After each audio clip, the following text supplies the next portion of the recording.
So here, working in California, kind of in the Bay Area, I tend to work with a lot of medical professionals, a lot of nurses, to be more specific. And one thing I've noticed over the years is that a lot of times we'll have the buyer there at the development. I work at the developments on the weekend, the new construction developments on the weekend. So we'll have a buyer there. They're looking to buy with zero down, no money down. And while we do have the programs where you can buy with no money down, the only, I would say, awesome program that's available with zero down is a VA. So if you're a veteran, boom, it's awesome. If you're not, most of the zero down programs are going to have a caveat. There's a trade-off. So it's that down payment assistance that you're getting is typically coming at a cost somehow, right? In most cases, it's going to result in a higher mortgage payment. So with the nurses, so often they don't even realize that they have funds in their 401k that can be used towards their down payment. And so when we kind of uncover that and look at what they can do, they can withdraw funds from 401k, no penalty, because the funds are being used for the purchase of a home. They can also take a loan in some cases from their 401k that they pay back themselves. So that it really just depends on how much money they have in there.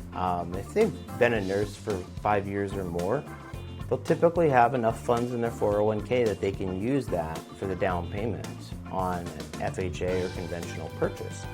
So it's one great way that many of our home buyers, especially our nurses, are able to purchase a home with some down payment, but with down payment from their own source.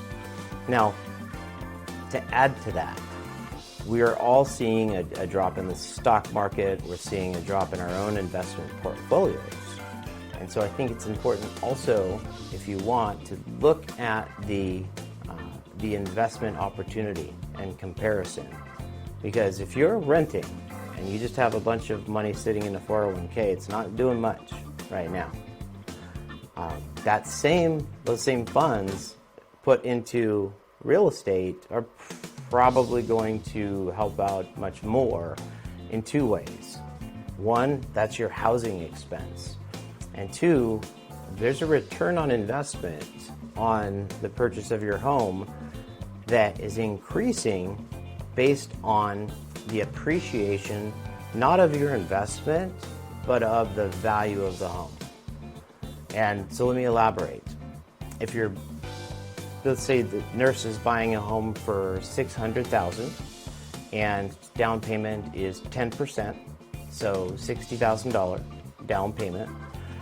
The average appreciation is 5 to 10% per year, but let's use the super bland, very low appreciation rate of 2%. So 2% per year for a $600,000 home.